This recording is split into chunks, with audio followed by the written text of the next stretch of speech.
Because what the Ark is, it's a transmitter. It's a radio for speaking to God. And it's within my reach.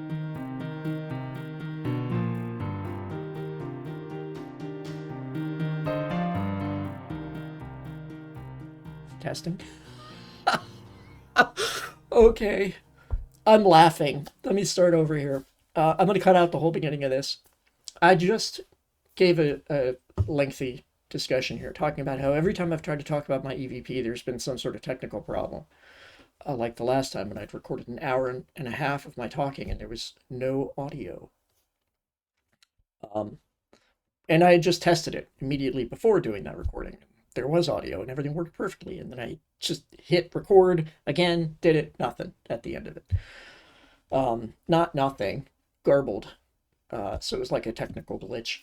And that happens a lot every time I try and talk about EVP. And here I was just talking for, I don't know, 5-10 minutes here. And I happened to glance down at my meter. Ta-da! No audio. My microphone had been turned off. What can I say? Yeah, it kind of, forgive me for a second, it threw me off track here. I don't even know whether to talk about this. Like, every time I've tried to talk about the EVP stuff, something goes wrong. And I'm not surprised because they have discouraged me from talking about it. They've told me repeatedly that the purpose for my doing the EVP was for my spiritual development. Like, I'm not here to get famous. They didn't want to help me talk to dead celebrities or any of that. Matter of fact, I often said they could not do that. They were just here to assist me.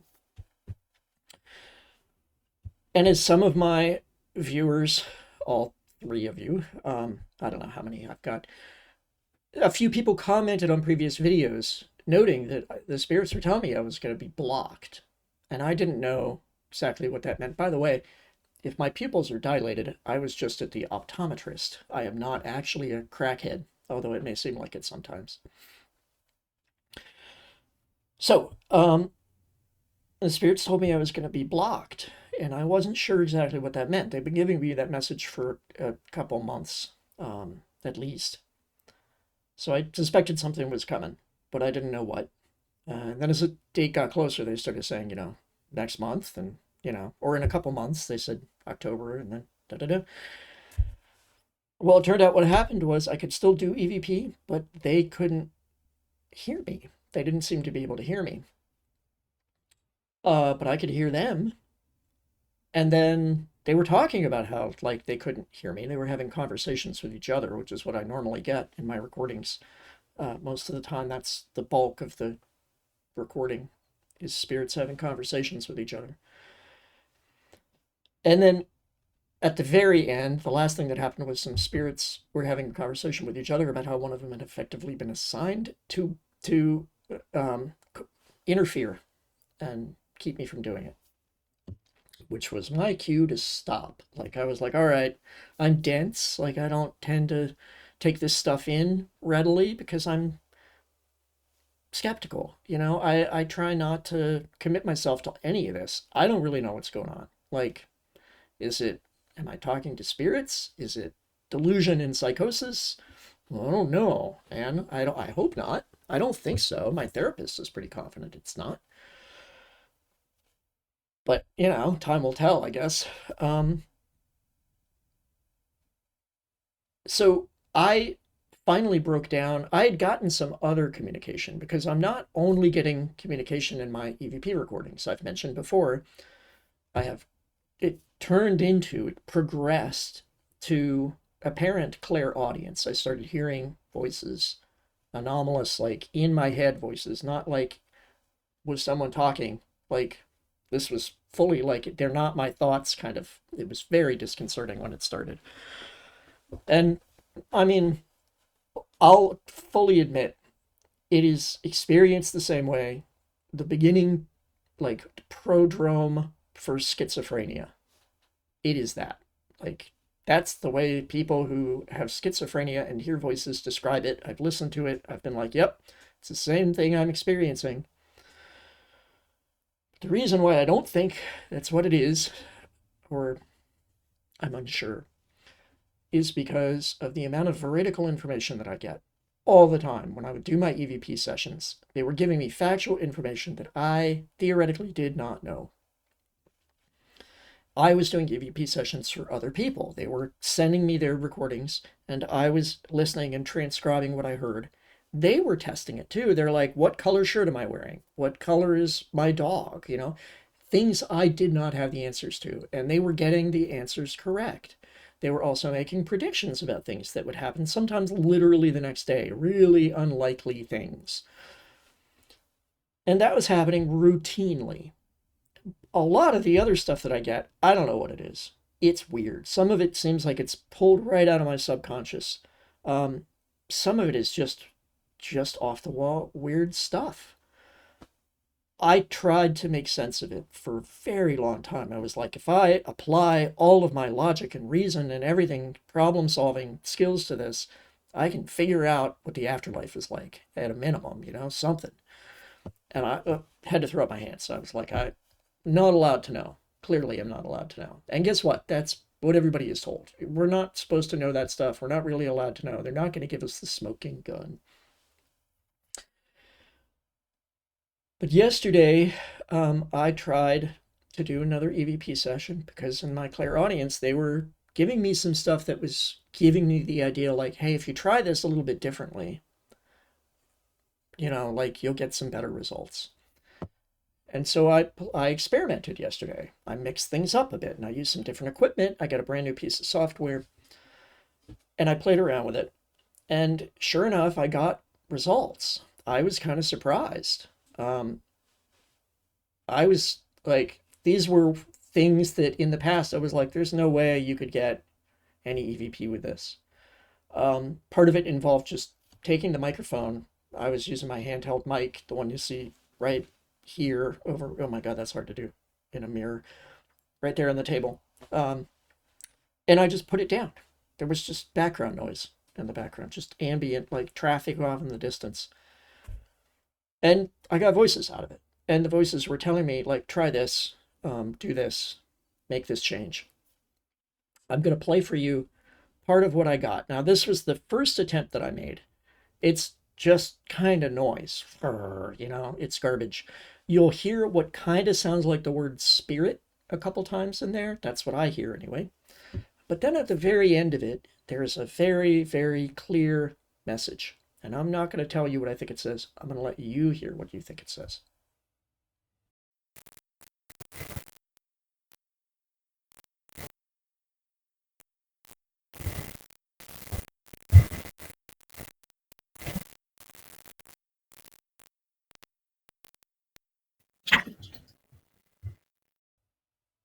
Okay, you listen to that. Now, what I hear quite clearly is change it. I don't know if that's what you've heard. I hope it's what you've heard because to my ear, that is crystal clear. That is a Class A EVP. It has an accent. The accent sounds vaguely familiar to me. Now, I'm using different software and that changes the characteristics of the voices a bit. But it sounds to me like the voice of David. Now, David has been assisting me quite a bit. He is a technician. If you've ever watched the channel for Eve, who does Voices from the Void on YouTube, David is her spirit guide. David was the primary guy who was assisting her, and he was helping a lot in my sessions. To me, it sounds a bit like David. Now, if Eve watches this, maybe she'll leave a comment and say yes or no, one way or the other. I don't really know. I made some other changes based on what they recommended, and I got some stuff. And but I'm keeping it to myself this time, which I know is frustrating for everyone. Like, why am I not sharing this? Because I'm being discouraged from doing so. I'm being discouraged from talking about it, I think. I mean, the amount of technical problems that I've had just trying to do a video on my EVP stuff. And I'm a tech guy. Like, I was a certified member of the Apple Consultants Network for 10 years. And, without, like, I'm not a member of it anymore, so you probably can't find me. But where I was living before, I was the highest rated Apple consultant within, like, a 3-state area. Like, and I'm not saying that to boast. I'm saying that solely to say, like, I'm a tech guy. I know tech pretty well. I'm not a coder, but I know my way around tech and gadgets. Like, I recondition old tube radios and I've built circuits and things like that. I'm not an electrical engineer, but I'm really good at just messing with stuff and fixing it and figuring out how it works. I really like problem solving. So when I tell you that, like, I had unexpected glitches, I like they were unexpected, like the number of problems that I had, and they just got weirder and weirder. Files would get deleted, like it deleted off my backups too. Like everything else would be there, and that one file would be missing. All of the files immediately before and after it were there, and it was gone. Like, I don't know. At the same time, I'm doing EVP work, and the spirits would frequently modify the files that I was working with, and I'm not the first person to document this. One of the people who helped mentor me a little bit was Alexander McCrae. He's well known in EVP circles. And he talked about this in one of his books, about them changing EVPs afterwards. And in his, it was, and kind of in the ones that I was experiencing as well, it seemed like the reason they would do that is if they wanted to clarify something, or if it was like messages that they didn't want me to have. Like if it was like negative messages, sometimes they get overwritten with something generic and bland, or neutral, or just weird. I had situations where I would open a file, I'd export it, I'd re-import it, and the waveform would be different. And I've taken screenshots of that, and guess what? The screenshots are gone. And I know how ridiculous this sounds. It sounds like I'm making it all up and faking it. I swear on everything that is me that I am not lying about this. Like, I might be confused. I don't think so. I don't have any signs of early dementia as far as I can tell. I mean, I'm hearing voices, but who is not these days, right? So they changed stuff. And towards the end, when I was doing the EVP, I would take a file, I would listen to it, I would hear stuff. I'd be like, okay, I'm going to transcribe it. I'd save the file out as a WAV file. So this is a lossless compression. It's not getting modified. I'd bring the file into my video software to transcribe it. And parts of it were different. And I'm going, am I just hearing, like, is this a side effect of auditory pareidolia, that I'm just mishearing it slightly? That was when I was like, no, the waveforms are different. It also got to the point, and I was able to document this in one of my other videos, where I could take a file with nothing but silence in it, export it, re-import it, and then there was noise, process the noise, and then there's EVPs. They can modify files. They can do this. If you look into the research on parapsychology, and in particular, I will talk about the research from the skull experiment. And I mention this one a lot because it is the most thoroughly well-documented paranormal research experiment in history. It went on for 5 years of them doing like weekly seances. And the phenomenon that was happening there, which even included objects appearing out of nowhere, was very well documented and witnessed by dozens of people, including researchers who were trying to bust them and look for fraud. They even brought in a professional magician to see if he could like be like, oh, well, they're probably doing this or whatever. And he was like, man, if this is magic, these people are nuts. And they never in 5 years ever caught anyone faking anything. And you need to think about that. 5 years, no one was ever caught faking anything. And the evidence they were producing was astounding. It was phenomenal stuff. Look it up, the skull experiment. I'll link to it in the show notes. By far the most astonishing of the airports to appear at Skull were these newspapers, which arrived in pristine condition despite having originated in the 1940s. Since an old newspaper could theoretically be copied and printed onto modern paper, Montague Keen had the aborted newspaper analysed. We took it to the leading research station in England, indeed in the world, on paper and printing. And it was absolutely clear from their report that, first of all, it was done on letterpress, which has gone out of existence virtually since the early 1970s, I would say. It was newsprint produced during wartime, which lacked certain chemicals which you couldn't get hold of. So this was a genuine article which appeared 50 years after the event, and no one has been able to explain how it got there. They discuss, during the skull experiment, they gave some communication about how they're able to interfere with electronics. And it has to do with the way that the transistors were working.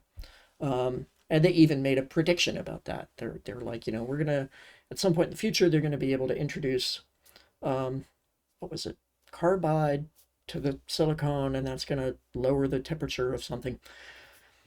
And turned out that prediction, that very technical prediction about what was going to happen with silicon chips, semiconductors, did in fact happen. I think like 5 years later is when it was discovered.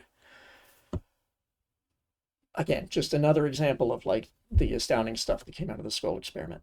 So most of the things that I'm catching are not new. Like, these are things that have been documented over and over and over again in parapsychology circles and the paranormal. The only thing that's really unusual about mine, from what I can tell, is the length of the recordings of the EVP. So I have hundreds of sessions where I would sit down, and some of them are over a half an hour in length. And it's non-stop communication. It's not just like I got a few sentences and I edited those out or whatever to present them to you. It's non-stop. And when I've given you guys some of the transcribed videos, those are not edited. That's the full length. And you'll see it's just da-da-da-da-da-da-da-da. Doesn't always make sense. I can't always be certain I transcribed it accurately. And on a lot of it, I'm like, I fully acknowledge, like, there's no way anybody should be transcribing anything. This is like a click and a buzz and a fart sound, whatever. It's noise. And yet I can hear something in it. And this is related to the clairaudience. Like, I don't know how it works. It is a consciousness-based phenomenon to a degree. It is using my own consciousness to help me perceive this. But it's not entirely, because otherwise I wouldn't be able to produce EVP recordings where other people could hear any of it. Like, it would all just be noise. But there's pieces where you can hear it, and I gave an example of that earlier. And by the way, nothing changed in that example that I gave earlier, where the whole beginning part is noise, and then there's a very clear voice that says, change it. I had not changed anything. That should still just be the noise. Something changed. I don't know why my sessions are that long. Now, when I worked with Alexander McRae, because I contacted him trying to understand what was going on. Because I was like, this has got to be something like pareidolia. It was really confusing because I was trying to test to see if it was pareidolia, and I was going, I cannot explain it. The way it's being experienced is more complicated than that. Which is why I was reaching out to researchers like Alexander McRae. And he was very kind, and he listened to what I had. And he did say, in his professional opinion, he thought they were genuine EVPs. He admitted he had never heard of any of that length. Like, he's even published a paper, which is in the CIA reading room, where he says that what kind of defines an EVP is that the length is under 3 seconds. Like, the energy ramps down pretty quick for them. Like, it'll fade out or whatever. They don't seem to have the energy to keep that up. So why am I getting different stuff? Now, I also do want to note here, I worked with Alexander McRae. He gave me some other tools, like taught me how to do vocal spectrographs, voice print analysis, basically, to validate that what I was hearing with my ear was likely what was actually being communicated. The way you do that is I would listen to something, say, I think they're saying this. Then I would record myself saying the same thing, and I would try and match the tone, the inflection, the rhythm, the meter, everything. I would tweak it in my audio software just to get it to align, like it's the exact same length, all of that. And then you do the sonogram, like you do this voice print spectrograph. And I compared them, and they were virtually identical, which is an indication that what I was hearing was very likely, not 100%, what was being communicated. It was probably not just a trick of the ear. And I did that enough times to be more confident, like, okay, I'm hearing something, and it makes sense. Like, most of the time, what's going on makes sense. It's a back and forth of a conversation, even if I don't know what the hell they're talking about. Back and forth of a conversation, there are different identifiable voices and accents and genders and things like that to come up. It's hard to just say that's all a trick of the ear. I contacted another very prominent EVP researcher, and I sent him an email. Now, this was at the very beginning of what was going on with me when I was first started making my recordings. And he called me a liar. And he was upset that I was making such a bold claim. And man, was I angry, because I really pride myself on my honesty. I try and be honest all the time. You know, it's hard when I'm not even sure what my own beliefs are in something sometimes to be like, do I really believe that confidently enough to make that claim? But I knew I was being honest. I was confused, but I was not lying to this guy. So I came back and I started chewing him out a little bit. And I was like, look, like, if people are trying to practice EVP work and they're coming to you and this is the reception they're getting, no wonder people aren't doing this anymore. Like, you need to not treat people in this manner. What also frustrated me was he didn't even listen to the clip that I sent him, which was very apparent in his response, because he was like, you're using radio scan. And I was like, no, I'm not. Like, I told you I'm not. I'm not. He was just basing that off what I was telling him I was hearing. So he then went and he listened to it, and he came back and he said, I do admit this is an EVP. In his opinion, he thought it was an EVP.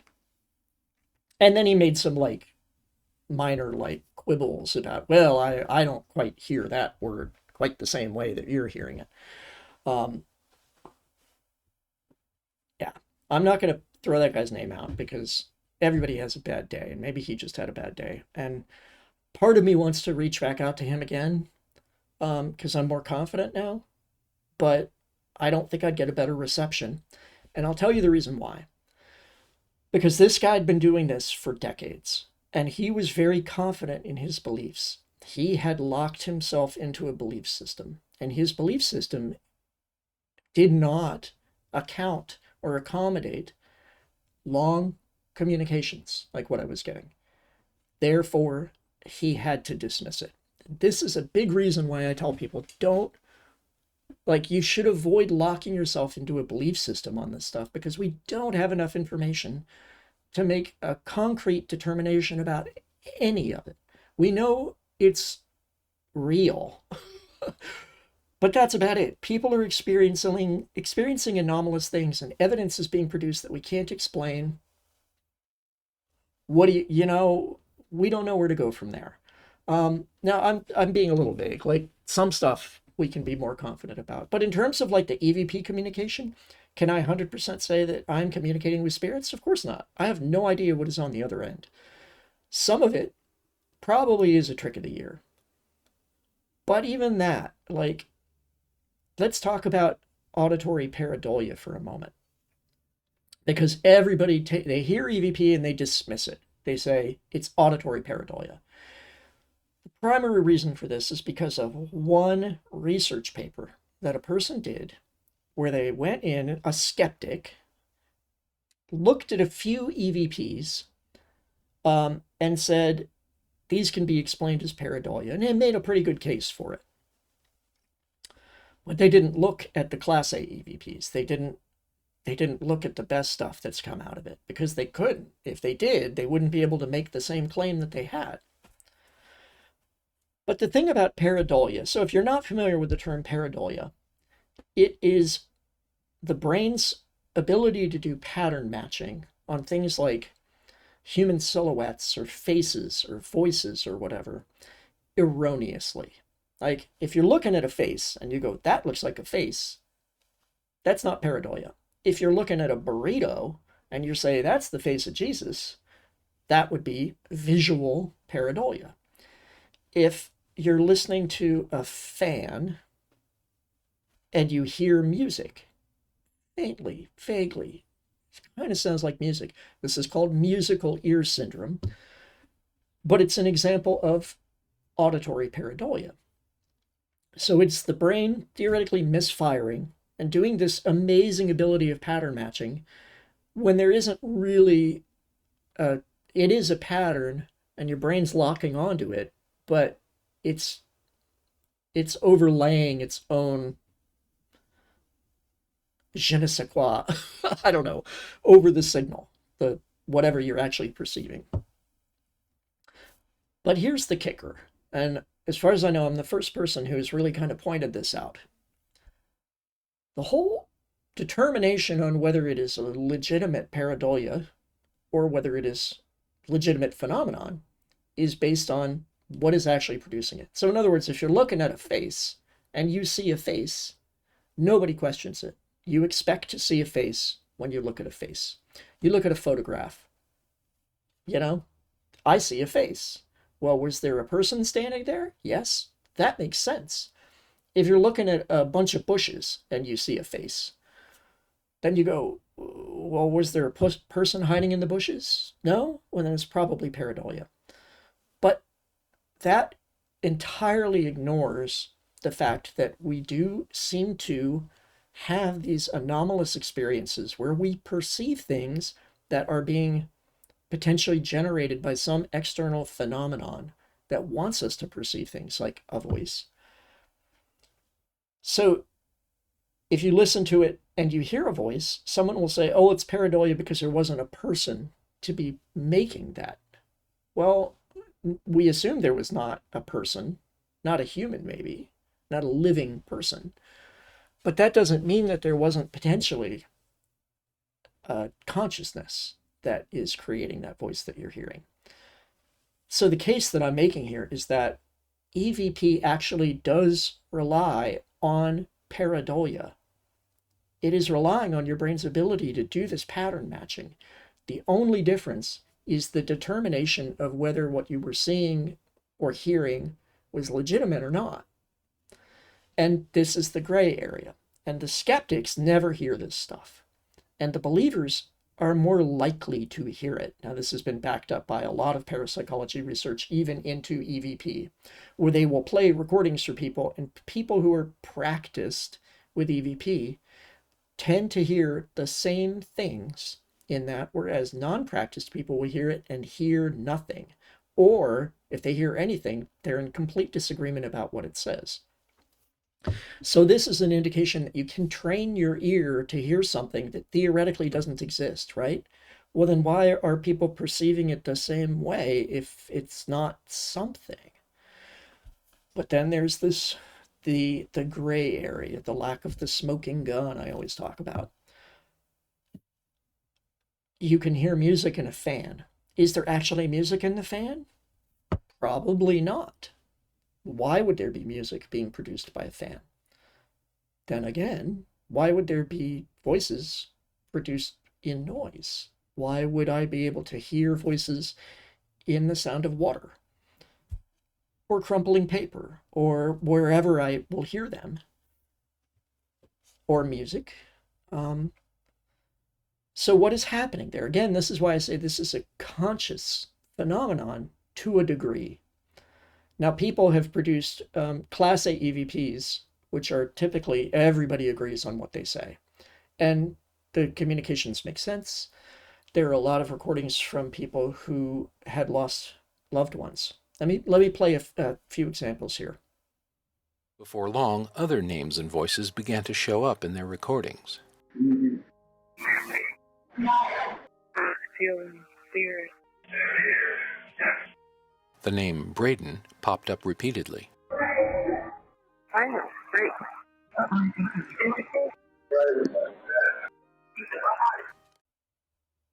Now, you listen to those. You probably don't disagree about what those are saying, even without the captions. I bet you're going to hear it and you're going to go, this is saying this. And these communications make sense contextually. It is a message being given from a specific person to a specific recipient that makes sense to the person who's hearing it. They're expecting that communication. It matches their voice. Like all of this stuff matches. The simplest explanation that is paranormal, if you're willing to open your mind at all to the existence of the paranormal. That's all you have to do is say, I'm open to it. The simplest explanation at that point is that it is being communicated somehow by that consciousness. Now you can start making it more complicated and saying, well, it could be the mind of the recipient creating it using telekinesis or psychokinesis or whatever. That is not the simplest explanation at that point. Now, again, like the simplest explanation is to go, it's a trick of the ear.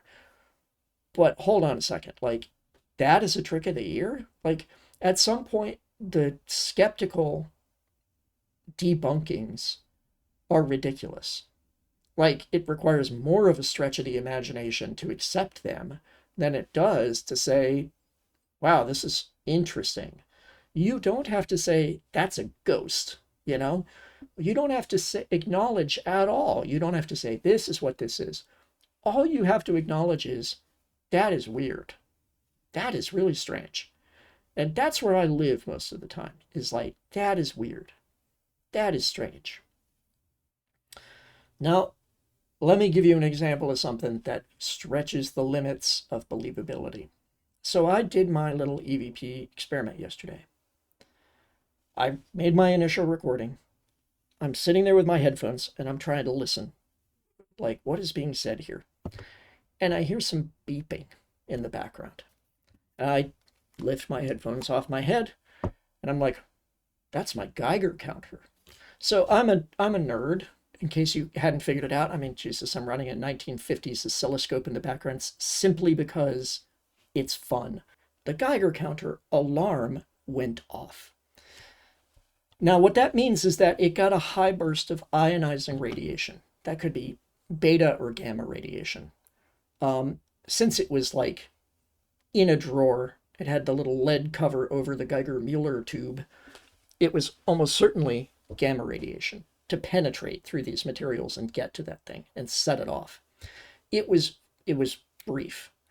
And I know this because I immediately went up and ran in there and I grabbed the Geiger counter. By the time I looked at it, the readings had already gone back down to background level. But I still documented it. And here is that for the sake of documentation. I'm documenting what happened. I was just doing an EVP session and the Geiger counter, which was in my bedroom, just alarmed and turned on. So there was just a burst of gamma radiation. What a coincidence. So, why did the Geiger counter go off? Well, if you know anything about ionizing radiation, there is nothing in our environment that should randomly trigger a Geiger counter like this. These do not have false positives. What happens is when it receives ionizing radiation into the Geiger-Müller tube, it triggers this cascade that raises the voltage significantly because there's a lot of energy behind this radiation that's penetrating into this tube. It's being amplified, but it's detecting this energy. It's taking it in, and that is what is raising the energy levels on it. Something would have to be producing that amount of energy. Now, there are cosmic bursts of radiation, but they're all filtered out by our atmosphere. Thank God for that, because otherwise we'd all be cooked. Matter of fact, there's even concern about, when you've got astronauts in space, they're receiving higher levels of radiation. It has to be shielded up there. So what set it off? Well, this is not the first time my Geiger counter has gone off. It happened about a year ago a bit over, maybe a year and a half ago. I don't know. It happened at night while I was sleeping, at a time when I was having a lot of weird anomalous experiences. It was also at the height of my doing the EVP stuff. Things were kicked off. I was recording a lot of weird stuff on camera, strange sounds in the house, etc. Something had set off my Geiger counter. And I was confused. Like, there is nothing that should be doing this. There isn't high levels of radiation here. Like, the background levels here are typically around 0.09 microsieverts per hour, I think.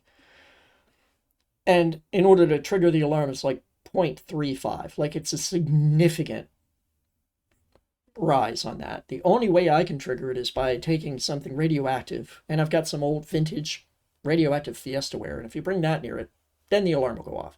You got to get really close to it, though, because it falls off very quickly. Inverse square law, the radiation falls off very quickly as soon as you get away from the source. Like a foot away, and it's, barely detectable. And yet something set that off, and it's done it twice. Now, here's a huge clue. I didn't have this information when it went off before, but I had, in the interim, have started working with Dr. Jim Segala. Some of you may know his name. He appeared on the first season of The Secret of Skinwalker Ranch on the History Channel. And he stopped appearing on the show after that, but he was still doing research in the Uinta Basin in Utah. And he built this device that he calls the MUPAS, M-U-P-A-S. Can't remember what it stands for. It's a little set of sensors that detects things like microwaves and temperature and humidity and ionizing radiation. And he deployed these to experiencers and had them keep a journal. Here's what is going on with them. And then he was taking all this stuff in, feeding into the computer, which is analyzing all of it. And lo and behold, he found an incredibly high correlation with certain signals and people having anomalous experience. And I've talked to a couple of these experiencers. I don't think I'm allowed to really go into the details on the things they've experienced. Jim Segala can talk about that, and he's given a number of interviews you can find. He did a great one with Ross Coulthart, where he talks about this device and he talks about these measurements. One of the things that he found was bursts of gamma radiation in the environment. And Jim, he's a physicist and an electrical engineer, and he acknowledges there is nothing that should be creating bursts of gamma radiation at these levels in the environment. Now, I have a MUPAS on order. Like, it hasn't arrived yet. He's had some issues with production, trying to keep up with demand. But even without it, I know I'm getting bursts of gamma radiation in my house, and it correlates with anomalous phenomenon. So when I get the MUPAS, I think it's just going to show, yes, guess what? I'm an experiencer. Surprise! I mean, I knew that, right? I'm one of the moderators on the Experiencers subreddit, one of the founders of it. Even though I'm a skeptic. Now, again, a skeptic is not a non-believer. The term has been perverted into that meaning, but that's not what it means. Skepticism is a way of looking at things, and it simply means that you don't have a belief of something, but you are open-minded to evidence and can be persuaded on it. That would be the position of a true skeptic. I am a skeptic. Everything that comes in, I'm like, okay, what evidence do you got? And that is true for my own experiences. I don't know what the fuck is going on. Like, if you ask me, have I been abducted by aliens? I go, I don't know. Like, do I check a lot of the boxes? Yes. I check a significant number of the boxes for people who think they've been abducted by aliens, including a conscious meeting with what people call a Mantis being. And I talk about this in one of my other videos. Go watch that. My evidence of, whatever I called it. Evidence of woo, I think. But how would I prove that? Like, how the hell would anyone prove that? I have done my best to try and document it. I have cameras set up all around my house, inside and out. One of the occasions when there was a potential abduction event, which came out under hypnosis, one of my cameras, that one that covered the area where I said a UFO was there, turned off for a period of like 6 minutes and then turned back on again. Now, at the time, that camera did not do that. Now, it routinely turns on and off. Like, it started doing that, but it wasn't doing that at the time. And this is the kind of thing where it's like, okay, as soon as you think you've got objective evidence that's proof of something and you put it out there, like, it's almost like reality kind of gets rewritten to make it ambiguous. And I know that sounds like a bold claim. It sounds like a ridiculous claim for my camera is failing. But for those of you who are knowledgeable about the paranormal or are experiencers yourselves, you know what I'm talking about. You know this. Like, all of the research I've done, and you're like, yes, but... And this is what happens with all of the people who do the research. They're like, yes, but, and with my EVP stuff, it was like, oh my God, I've got this objective evidence. And then it would like get wiped out or erased or overwritten, or I'd play it for other people and they're like, they can't hear it. And I'm like, are you deaf? How can you not hear this? I can't comprehend how people might not be able to hear some of this stuff, or they hear it and they just, it's like there's a barrier that prevents them from acknowledging it. Let me come back to that. Because right now I want to talk about this whole thing about reality kind of being altered, almost. Like, it's like if you want to debunk something, you can. It's sort of like that's one of the unwritten rules of anomalous experiences. Like, if you want to dismiss this, that's fine. You're going to be able to do that. Like, we don't want to overwhelm you. And I'm speaking here from the perspective of whatever the hell is doing this. Non-human intelligence is going, yeah, we don't want to mess up your life. Like, so we're going to like open the door for you, but if you close the door again, that's totally fine. Like, you can dismiss it if you want. And I know, again, I know how preposterous this sounds, and I'm not saying I fully believe this, but I see it over and over and over and over again. And in the parapsychology research too. And by the way, you might wonder, what research am I talking about? Like, you never see research online, parapsychology research. Nobody posts this stuff online. There is a parapsychology subreddit. But like, I think there's like 15 people who comment on that, and I'm one of them. But the people who are talking are like the paranormal themed subreddits typically are only knowledgeable about a handful of cases. They don't know often about any of the scientific research that's gone on. Like, if I asked you, the viewer, name a parapsychologist, how many could you name? Maybe Dean Radin? Like, there's one that a lot of people know. Jacques Vallée is not even a parapsychologist. People call him a ufologist. He's technically an astronomer and a computer scientist, data scientist. Ian Tucker, maybe, who researched reincarnation. Actually, he just announced his retirement, like, today, which is sad. Jim Stevens. Or maybe it was Jim Stevens. Ian Tucker? No. I can't remember. Too many. There are journals that you can go to. There's the journal for the Society. The Society for Psychical Research. Glad I got that out. Has a journal of the Society for Psychical Research. The Society for Psychical Research has been around since 1882, and they have had a journal, I think, for that entire time. Unfortunately, it's only available if you're a member of the SPR, but you can find some of the articles as excerpts in other places. ResearchGate.com often will have a lot of these articles published. There's also the Journal for scientific exploration, which is a different group, the Society for Scientific Exploration. They've been around, I think, since 1982. Still a while, a century less. They tend to focus more on the parapsychology side of things, as opposed to more of the kind of broad paranormal. So with the Society for Psychical Research, there's a lot of research on apparitions and poltergeists and things of that nature. So my point here is there really is scientific research that's being done on these topics. But even after over a century of research, they can draw few conclusions other than there's something real going on.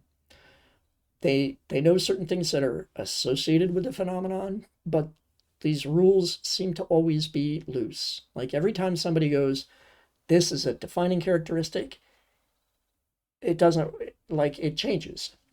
My own experience with the EVP, I was like, it's got to be done this way. If I do it any other way, it doesn't work. And then every time I was like, aha, I think that this is this, then something would happen that would challenge that. And it happened over and over. And I mean, it's gotten to the point now where, like, again, I can do an EVP session with silence and get something out of it. That is not well documented. I don't think anybody's documented that exact thing other than me. Not many people are doing EVP. Like, I'm not saying like I'm some groundbreaking researcher here. I'm not. It's just there's not many people doing EVP. I recorded that thing. I posted it online. Ta-da, it's documented.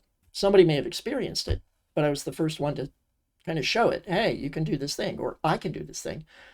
I hope other people are trying some of these things. Nobody ever says they are.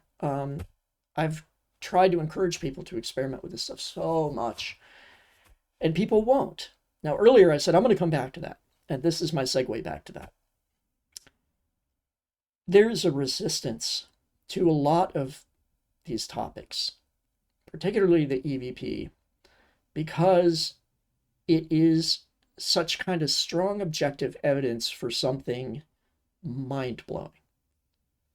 Because if you accept that you can sit down and communicate with non-human intelligence, whether they're humans, or, I mean, human spirits, or aliens, or angels, or demons, or jinn, or whatever you want to call them, if you can just sit down and do that, what does that say about the nature of our reality?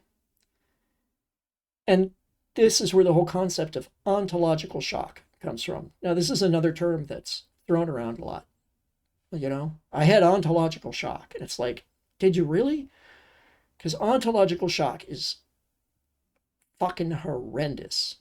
And I say this as somebody who's been on a roller coaster of ontological shock for the past 4 years. Because when you start experiencing things that are not real, that everything in your life has told you does not exist, and you start to experience it, the first thing you do is question your own sanity. And if you go to the average mental health professional and tell them that, they will tell you, yeah, that's not normal. Like, we're going to write you a prescription for an antipsychotic. Let's pay attention to this. Let's keep an eye on it. You know, they're going to be a little concerned. If it's messing with your life in a bad way, then they're definitely going to be concerned. If you just go in there and you're like, I don't know, like, I think I'm hearing voices, they might be more amenable to you. They'll be like, are you okay with that? Like, is it interfering with your life? And if you're like, not really, then they'll probably be like, interesting. Because the medications they put you on, they'll mess you up too. So first you question your sanity. And then if you get over that hump, because some people will, that's where they'll back out. They'll be like, yes, please, give me a prescription. Now I have an explanation. I'm schizophrenic, or, you know, BPD, or whatever. Bipolar. They'll take their medication, maybe it dampens things down, and then they try and live a life where they're just like, I ignore that stuff. Like, I tune it out. I don't pay attention to it. It's not real. Sometimes simply the lack of belief will then tamp things down. It's almost like the phenomenon knows, it's tapped into, how are you reacting to this? How are you dealing with it? And if they see like you're struggling, they'll pull back. I'm debating whether to talk about that on my own stuff. No, not yet, but I've experienced it. At another date, I'll talk about it more, and then you'll understand why. So I made it past that first hurdle. So I was seeing my therapist before my anomalous experiences started, and she knew me very well. She knew how analytical I was. Hyper-rational is the term that she's used to describe me. I want to understand stuff, and I'm very scientifically minded, very analytical.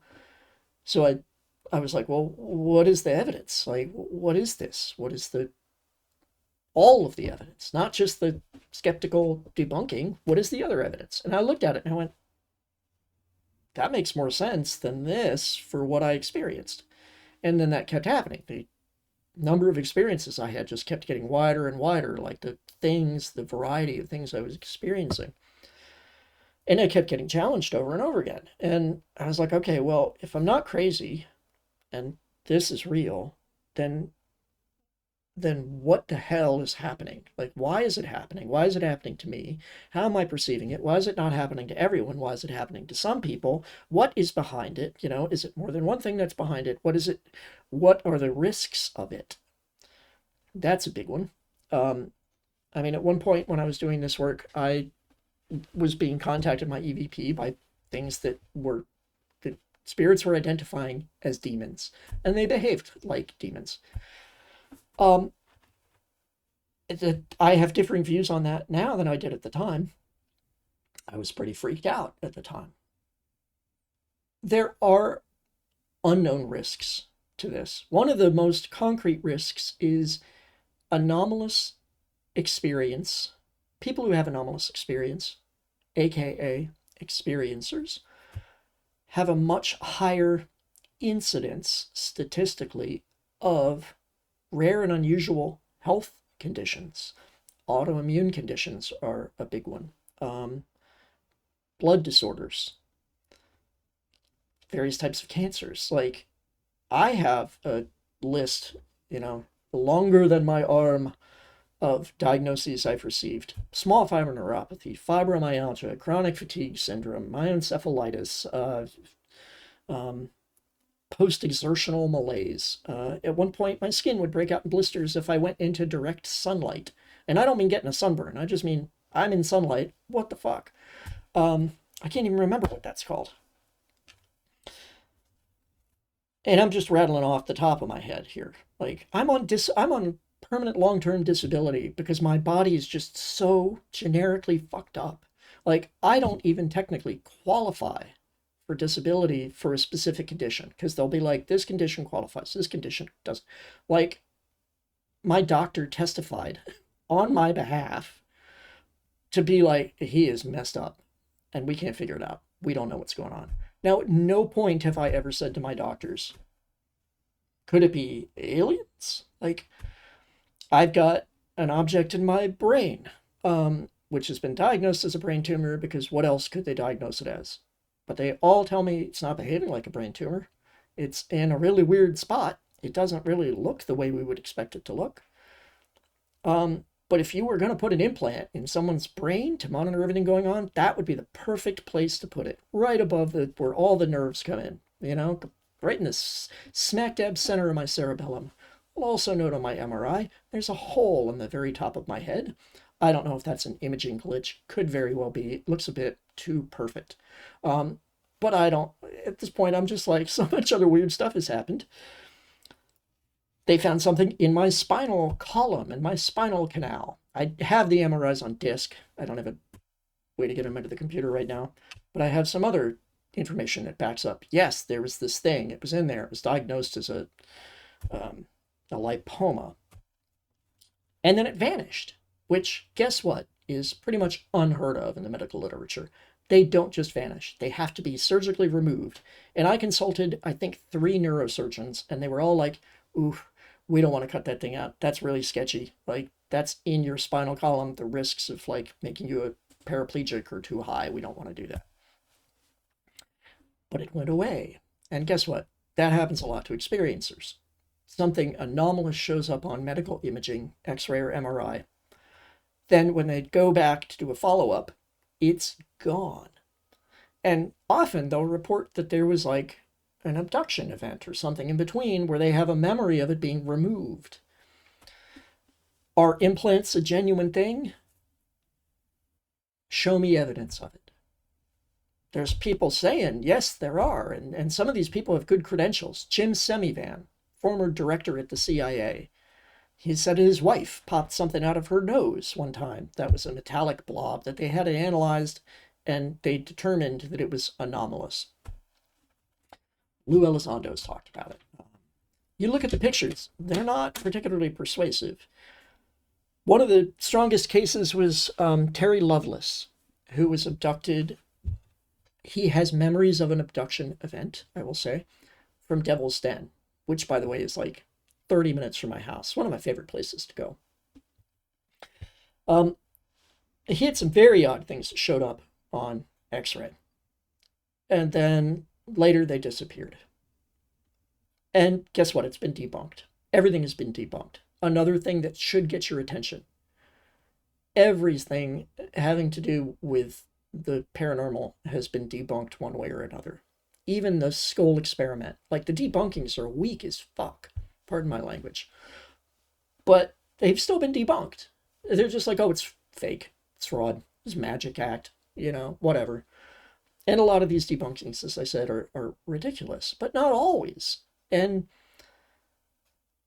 it's just like, if you've got memories of being abducted and you have a conscious sighting with a being that is commonly associated with abductions that you had no idea the thing existed. I was 6. It was the 70s. What the fuck is a mantis being? Nobody knows. Like, I guess there was... I later learned on the cartoon Space Ghost, there was an insect alien. I never watched Space Ghost. I didn't know it existed. I watched Mighty Mouse. Like... So, I've got that. I have objects that show up on imaging. I've got a whole bunch of medical conditions that are associated with experiences. I have abduction, memories that came up under hypnotic regression, which is not strong evidence at all. All kinds of problems with hypnosis, and I typically don't recommend it for people, by the way, even though I've done it. I consulted with a remote viewer who used to work for the CIA and was like, one of the people said she was like their most accurate remote viewer at doing the things that she did. And she looked at my stuff and went, yep, lifelong abductions. I went every route I could to try and prove or disprove, and was left shrugging. It's up to me to choose whether I'm going to accept it or not. And my brain doesn't want me to do it. It's protecting me from the ontological shock, because I am so left-brained. I am so logical that if I grab onto this stuff and let go of that, man, I am going to drift off like an untethered balloon. And I've seen what can happen. Like, one of my best friends, this is a really sad story, brilliant guy, and I hope he's watching this video. Actually, I kind of hope he's not. And I'll get to that. But he started having anomalous experience. So we met each other. We got to talking. We had things in common. We were talking about esoteric and anomalous stuff. I had been doing the EVP for a little while at that point. And one of the voices that was coming up repeatedly for me had an accent. And I started to wonder, somehow, something this thing was saying, I think it may have even mentioned my friend's name. And I asked him, do you know anyone who had an accent from this place? And he said, I think I know who you're talking about. But he didn't want to give me any information. Like, he was also very logical. And he was like, let's see if we can figure this out. Ask the spirit this and see what it says. And it was something really obscure. I can't even remember it. It was like a line from like a Greek poem or something. And the spirit responded appropriately. I didn't know what it meant, but my friend was like, okay, ask it this other thing. We had back and forth. Well, finally, after a lot of this, we did in fact determine that this spirit was the best friend of my friend that had died a year before under mysterious circumstances, and the spirit confirmed what had happened. Well, this kind of set things off for my friend, and he started struggling a bit. It ultimately led to him having a full psychotic break with a horrendous outcome. I won't go into the details. He's alive, but it ruined his life, just ruined his life. And this is hard for me to talk about, because I really cared about this person, and what happened to them seemed to be a result of our having met. And we were in agreement before the tragedy unfolded. We were in agreement that our meeting was not an accident. Like, the circumstances of it were unlikely. And we felt like he had been put in contact with me. We weren't sure what the ultimate purpose was, but we felt like there was purpose behind this. And then he had these breakdowns. And he's now on medication. He's in court-mandated therapy, which will give some clues as to how bad this was. And I don't talk to him anymore. Not by my will. It was by his wishes. But I hope he's doing well. And so it's one example of what can go wrong with exploring these topics. Because if you don't stay grounded, you can, especially if you're vulnerable, if you have predisposition to, things like bipolar disorder, it can make you more vulnerable to having a tragic outcome. What is the overlap there between anomalous experience and mental health conditions? I don't know. I mean, I know there is one. Like on the Venn diagram, these circles severely overlap, but they don't have hard edges on these circles. People can experience like the same things that someone who is in deep psychosis can experience, but they can still be not psychotic. People who are psychotic can have anomalous experience. Now, this is the other thing that was really challenging. This friend of mine who had what ultimately appeared to be a complete mental health collapse was having anomalous experience. He was communicating with other people, making predictions. He had access to information. Things he should not have known. He seemed to be tapped in. Like, he was wide open receiver is the only way I could put it. And it was too much. And so I think that my own brain is protecting me, because this is an awful lot of shit to be dealing with. Like, on top of all of my health conditions, to then be like, I'm hearing voices now. Like, even when I'm not doing anything, I'm hearing voices, sometimes literally all day long. They are friendly. They are supportive. They are giving me medical advice, which has been diagnostically accurate for one thing, and helpful and correct. I don't know what the nature of it is. Is it my own subconscious being expressed in an odd way as a result of my doing the EVP? Sure. Quite possible. Does it also give me information that I don't think I had? Yes, often. It's constantly encouraging me to take better care of myself. Like, the voices that I hear are positive. Thank God. Like, because a lot of people in the West people who hear voices, they're often negative. Now, in other countries, they're often positive, which is really fascinating, like the cultural difference there. Why would it be different culturally? Why would it be experienced that way? I'm not telling you what the nature of it is. I don't commit. I don't know. I struggle with it all the time. Just wondering, like, am I gonna become unhinged? I hope not. But I do work hard to stay grounded.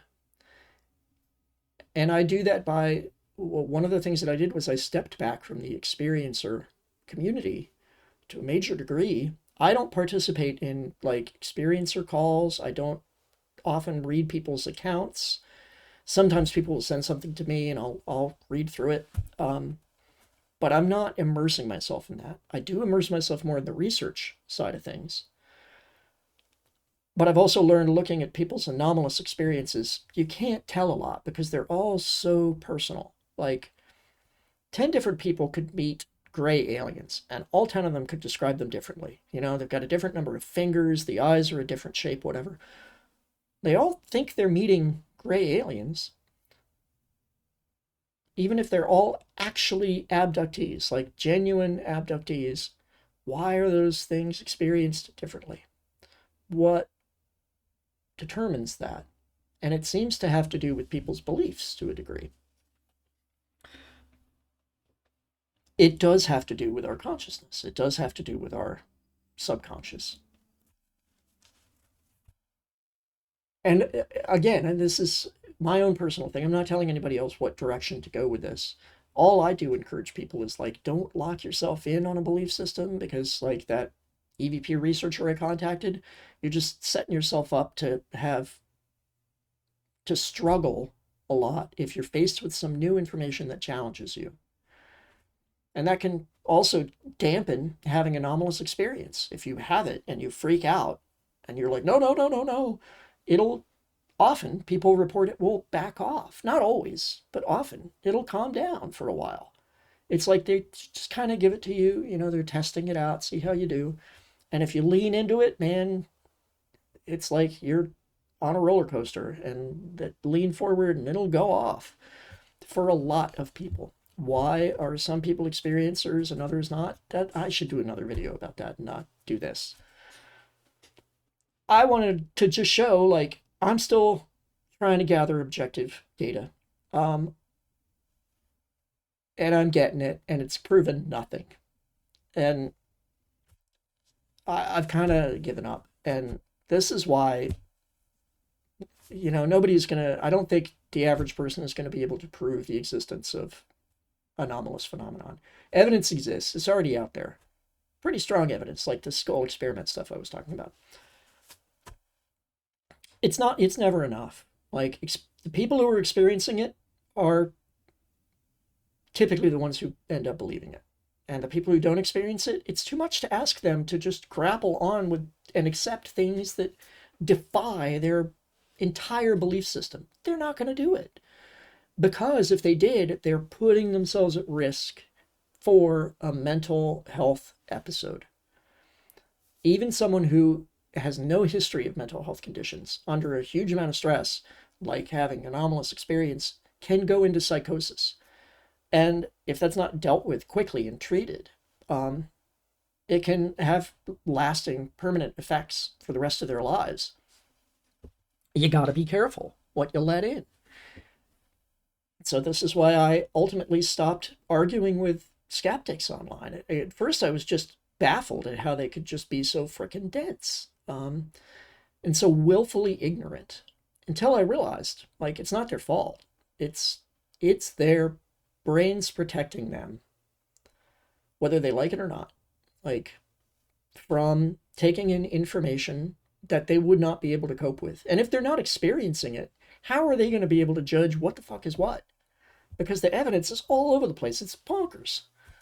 It doesn't make any sense, as I've said, like, and it's inconsistent. So they can't come to any conclusions on it. Who would want to, like, if somebody said, I've got a religion for you, join my religion, and you asked them what the rules were, and they started telling you, and they changed every time they told you what was going on. At some point you'd be like, this is it's not even a good cult. Like, this just sucks. Yeah, so I guess that's a good stopping point. I've cried, right? So that's always, I know I've done a good video when I've cried. I'm going to continue playing with my, sort of little debunkings of paranormal videos. It's just been kind of busy. I've got this big project that's going to be launched any day now. Super excited to talk about it. If you're watching, thanks for watching. I hope these are helpful to people in one way or another. And I'm happy to answer questions. And I'm also happy to help people. If you want to experiment with this stuff yourself, I can save you a lot of time, potentially. Feel free to ask for help. I'd love to help people with this. So anyway, I'll stop there. Thanks again for watching, and I'll see you next time. Bye.